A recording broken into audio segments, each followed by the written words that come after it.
One of the things, John, I did a makeup test of Griffin. John was already in England, and poor Griffin, again, like his first movie, and it's a pretty disgusting makeup with his neck all torn out and stuff. And as I was making up Griffin in a test, I could just see him like sinking lower and lower in the chair and looking more and more depressed. And it's like, what's the matter, Griffin? He goes, well, look at me.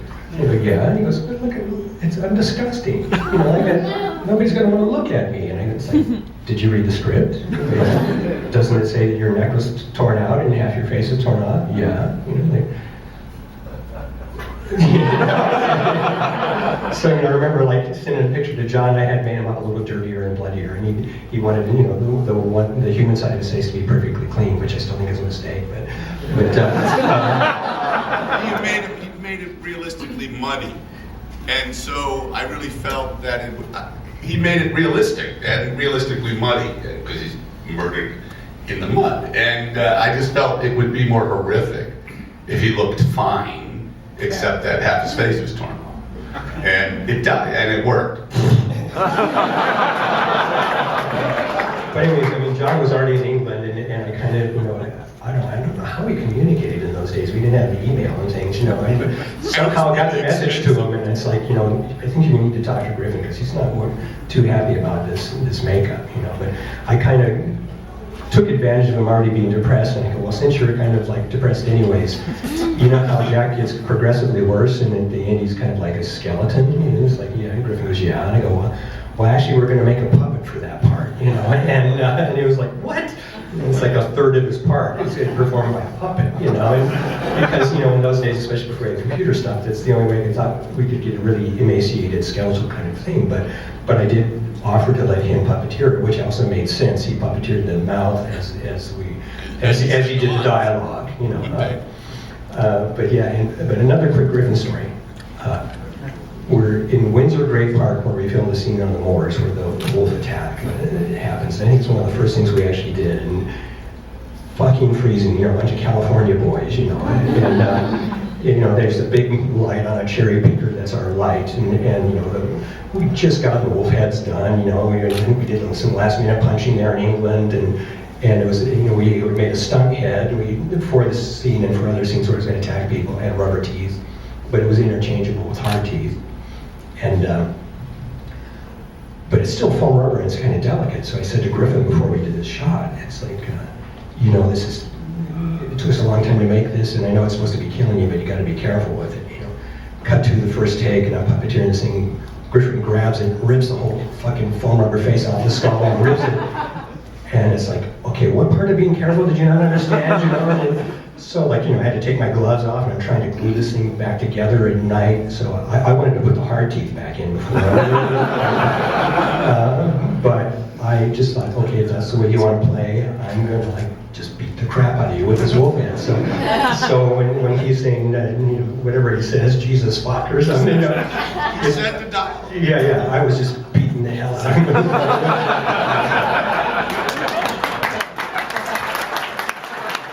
There is a really excellent documentary called Beware the Moon about the making of an American Werewolf, done by an English kid named Paul. Now he's directing his first feature, named Paul Davis, which is excellent. You can hear Griffin's side of that story on that. Also, Rick gave Paul Davis, this guy, all this test footage of the wolf. So when I see the documentary the first time, I saw this shit I've never seen. I'm going like, oh, that's cool. Why didn't we do that?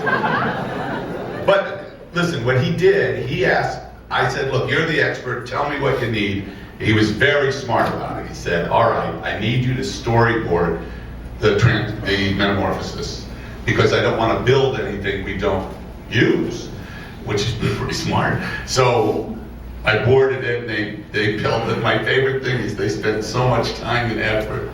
In the last week of filming is the metamorphosis.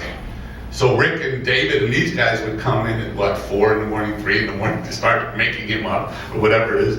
And I would get there at 7, and by 8 o'clock we're ready to shoot, and there would be a thing, and we'd shoot it, and I'd say, cut, great, okay, moving on. And he's like, what do you mean moving on? Yeah, well, I mean, it took us all this time to make these changeovers, and it pretty much only did one thing, and we like do a take, and he goes, okay, we got that. It was just like, we spent so long on it, this is all you're going to shoot? And he goes, does it do anything else? And it's like, no. He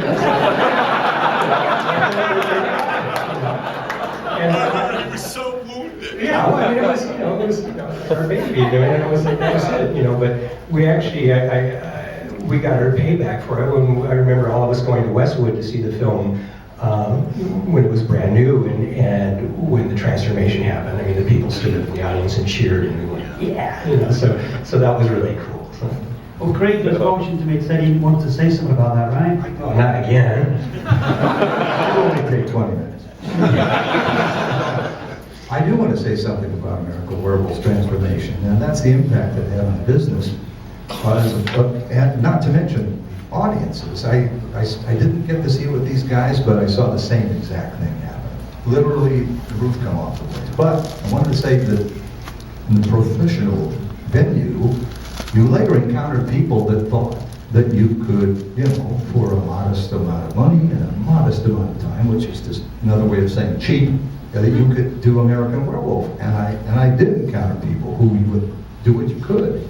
And they'd say, gee, I mean, that's not very impressive. I mean, I thought you were going to give me American Werewolf. And I said, well, you're speaking of one head versus about 4 of them, but the point of that is not budget or money.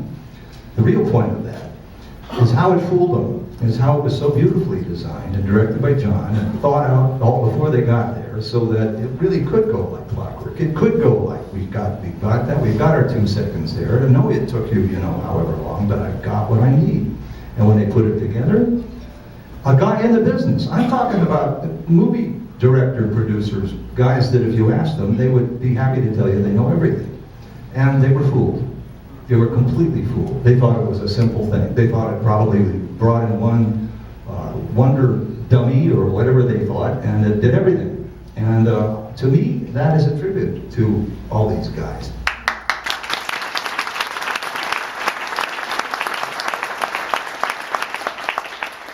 I have to say, at first, I was hoping we could do something to make one thing that did all this stuff. And I remember Craig making this one of the first things they had to do is sculpt this half-scale man that we were going to do some tests on and stuff.